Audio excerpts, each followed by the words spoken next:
King of the North. Ouais, roi du Nord, pas vraiment roi cette année, hein. Mais en tout cas, on va faire le bilan de ces deux divisions, AFC Nord et NFC Nord. Et c'est tout de suite. Saxo Foutaise, bien le bonjour. Comme vous l'avez bien deviné, aujourd'hui nous allons faire les bilans de la AFC Nord et la division NFC Nord. On commence tout de suite avec les Baltimore Ravens. Je suis mitigé sur le bilan des Baltimore Ravens. Avec 11 victoires et 5 défaites, cette équipe est à son niveau, mais surtout dans le contenu pose question. Alors dans un premier temps, essayer de modifier son jeu offensif, parce que le problème est bien offensif autour du quarterback Lamar Jackson, en voulant plus jouer à la passe. Mais en enchaînant les défaites lors de la saison régulière et la pression de ne pas être en playoff, ils ont dû revenir à leur base et leur recette qui marche. Et cette recette qui marche, c'est passer beaucoup à la course, notamment avec cette escouade de running back qui est très satisfaisant autour de Lamar Jackson et aussi très jeune qui peut être vraiment intéressant pour la suite. Avec un manque de variation de jeu à la passe, cette équipe a été stoppée en playoff par les Bills en demi-finale de conférence. Un manque cruellement de variation est limité par son quarterback Lamar Jackson qui est pas si régulier à la passe, mais surtout n'a pas été aidé par son coach staff qui n'a pas fait des tracés nécessaires pour varier le maximum le jeu à la passe. Et pourtant, ils ont une offensive line solide, donc on connaît les limites de cette équipe, c'est le QB. Il progresse à la passe, mais ce n'est pas encore suffisant et ça reste un point d'intégration à terme si cette équipe pourront aller chercher le Super Bowl avec ce QB. Parce que défensivement, c'est toujours aussi propre et c'est toujours aussi bon et toujours aussi positif. On n'a rien. Durant cette saison, il n'y a pas forcément de gros besoins côté Ravens, mais il y aura un renouvellement sûrement dans l'équipe défensive avec de nombreux free agents. Mais avec 29 millions de cap space, cette équipe peut se renforcer, notamment sur les squads de receveurs où j'ai décrit quelques besoins quand même, notamment un joueur rapide à la Tyreek Hill pourrait vraiment aider pour les passes en profondeur de Lamar Jackson et plus varier le jeu à la passe.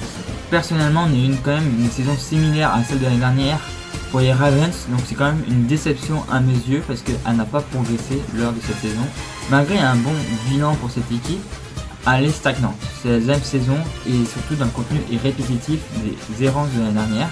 Donc on a bien compris que le plafond se situe sur un seul poste et un seul joueur, et qui est du nom Lamar Jackson.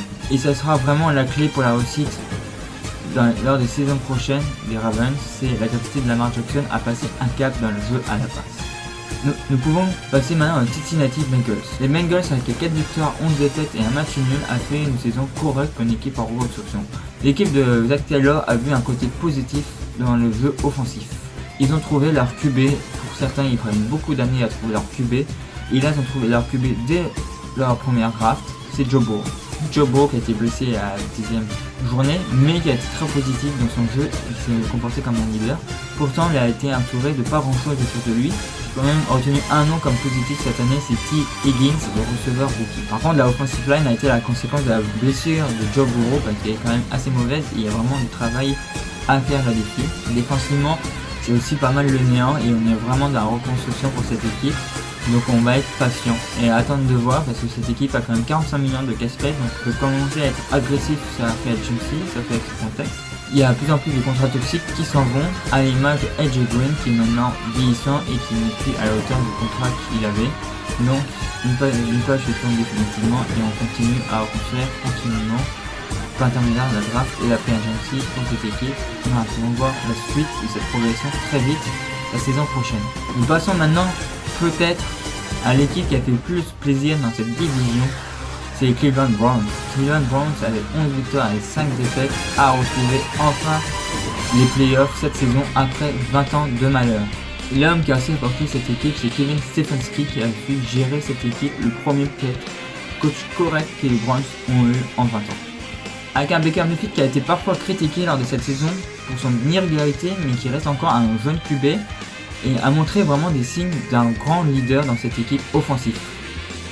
Et en plus de ça, il a su être clutch au moment décisif, au moment qu'il fallait faire la différence et amener la victoire pour cette équipe. Car c'est reste une équipe qui est portée par son attaque à la course, notamment Nick. L'escouade de receveurs n'a pas été en reste et est vraiment intéressante avec Jarvis Landry et Higgins. Le point négatif, c'était Odell Beckham Jr. qui a été quand même blessé pendant la moitié de la saison et qui a manqué quand même beaucoup de matchs et surtout j'ai trouvé que l'équipe a été offensivement à la passe plus fluide sans lui qu'avec lui. Donc lors de cette intersaison, pourquoi pas l'échanger. Défensif, c'est vraiment le gros point négatif. Défensivement, cette équipe, surtout à la passe, a vraiment concédé beaucoup de yards sur la saison régulière et ses playoffs. Et ça s'est montré lors de leur défaite face à l'équipe des Chiefs en demi-finale de conférence, où l'équipe des Chiefs leur ont roulé dessus, clairement. Et c'est ensuite suivi d'une défaite logique. Mais je vais rester positif à cette équipe qui continue à progresser, qui a enfin trouvé un coach qui a su quand même coacher tous ses joueurs. Maintenant, place à l'intersaison qui pourrait être vraiment intéressante de leur côté. Avec 30 millions de cap space, cette équipe devrait être agressive sur la free agency pour trouver des defensive backs. De plus, de nombreux defensive backs sont free agent, donc c'est vraiment une opportunité en or de reconstruire cela pour l'équipe des Browns, que ce soit pas la draft ou pas la free agency. Après, s'ils ont besoin de cap space, il reste quand même Odell Beckham Jr. qui pourra être tradé, parce qu'il a un lourd salaire et qui n'est pas à la hauteur de l'escouade de receveurs. De plus, il faudra peut-être faire attention sur la ligne de linebacker avec des pertes quand même lors de cette free agent. Et nous allons continuer dans la ville de fer avec la ville de Pittsburgh Steelers, une franchise qui nous a plutôt déçu cette saison. Je m'explique. Avec 12 victoires pour 4 défaites, c'est plutôt un bon résultat en saison régulière. Mais on l'a bien vu par la suite que c'est la défense qui camouflait les errances de l'attaque. Une défense très solide, une des meilleures de la ligue et qui nous a vraiment fait plaisir pendant toute la saison régulière. Même si elle a tiré la langue sur la fin dû à une attaque vraiment horrible à voir, cette défense a vraiment été solide avec un TJ Watt incroyable qui a encore passé un cap et qui continue de progresser. Offensivement maintenant, j'ai commencé à faire de la critique. Je ne veux pas tomber sur Big Ben qui est revenu d'une grave blessure qui a fait plutôt une saison correcte. En des receveurs mal exploité et un jeu à course inexistant, cette équipe a été terrible lors de ses playoffs et a perdu logiquement face aux Browns en wildcard. Et nous avons vu toutes les errances de cette équipe lors de ce match, logiquement. Mais ce n'est pas au côté joueur que j'ai envie de remettre question, mais côté coaching staff sur ce coup-là. Parce que c'était un des plus beaux effectifs pour moi de la ligue pour aller chercher le Super Bowl. Avec un salary cap négatif de pas moins de 15 millions, il va falloir faire des choix. Il y a des free agents importants de cette équipe. Entre le left tackle, les linebackers et Juju Smith-Schuster, mais quand même du beau monde free agent. Avec ce salary cap, il faudra un minimum de renouvellement par la draft, mais elle restera de qualité pour essayer d'être de nouveau au Super Bowl l'année prochaine, mais qui devra avoir un coaching staff à la hauteur parce que les joueurs, ils les ont pour aller chercher ce titre. Et maintenant, nous pouvons passer à la NFC Nord et commencer tout de suite avec Chicago Bears. Les Chicago Bears qui ont fait 8 victoires pour 8 défaites et ont perdu en wildcard face aux Saints. Et là, c'est l'équipe offensive qui pose aussi question comme les Steelers. Avec Matt Trubisky qui est un coach à la base offensif, on ne voit pas des résultats de progression pour cette équipe. Le bouc émissaire qui va disjoncter, c'est bien sûr Mitchell Trubisky, depuis qu'il a drafté, n'a pas progressé et qui est free agent cet été. Il a été même mis en concurrence avec Nick Foles qui n'a pas été capable de prendre sa place réellement. Pourtant, ce joueur a offensivement de très bons joueurs, entre une ligne plutôt correcte et des coureurs de très haut niveau. Montgomery a fait le taf en absence de Tariq Cohen, qui a été blessé, et de Allen Robinson qui est un très bon receveur. Sans oublier la défense qui a fait sa job cette saison encore en étant aux portes du top 10 avec un Khalil Mack de gala. Avec un cap space de 0, cette équipe devra quand même réussir à se renouveler en attaque parce que il manque quelques pièces. Je pense qu'on peut encore améliorer la offensive line, mais c'est surtout l'escouade de receveurs qui faudra améliorer. Surtout que Allen Robinson est free agent et il faudra résoudre ce problème de quarterback. Parce que le choix de quarterback sera lié forcément à l'avenir de Matt Nagy. Parce que encore une mauvaise saison, ou plutôt une saison sans progression pour cette équipe de Chicago Bears offensivement, ça veut dire la porte pour Matt Nagy. Les dernières rumeurs font dire qu'ils sont très intéressés par Carson Wentz. En tout cas, cette équipe de Chicago Bears doit être très agressive pour se trouver un quarterback pour espérer des victoires en playoff pour aller au Super Bowl. Et nous allons maintenant parler de Detroit Lions. Detroit Lions a beaucoup à dire et j'ai fait d'ailleurs un bon paragraphe sur eux lors de mon papier. On va commencer avec le bilan qui est 5 victoires pour 11 défaites, avec un Matthew Stafford qui a toujours encore été présent, qui a porté cette attaque à la 10e place de la ligue à la passe, avec un très bon duo Marvin Jones, Hawkinson, qui maintenant c'est Hawkinson qui est dans maintenant cette saison sophomore et qui a encore progressé. Par contre à la course ça a été vraiment une catastrophe. Une catastrophe pourquoi? Parce que quand on a comme premier quarterback Adrian Peterson qui est quand même pas loin de la retraite, c'est comme les Jets, c'est pas possible. Et ça fait le même résultat similaire en tout cas que Frank Gore. Ça n'empêche pas que Adrian Peterson est une légende vivante en termes de succès. Défensivement c'est le plus gros point négatif. C'est une des pires défenses de la ligue, voire la pire. Ce qui qui n'est pas possible quand vous avez un head coach qui est à la base coordinateur défensif du nom de Matt Patricia. Ça a montré toute la compétence de cet homme et qu'il est peut-être un bon coordinateur défensif, mais pas un head coach. Il a été logiquement limogé comme son manager, donc une nouvelle direction arrive avec Dan Campbell à la tête de l'équipe. Dan Campbell, ancien tight end coach des Saints et assistant coach de la même équipe.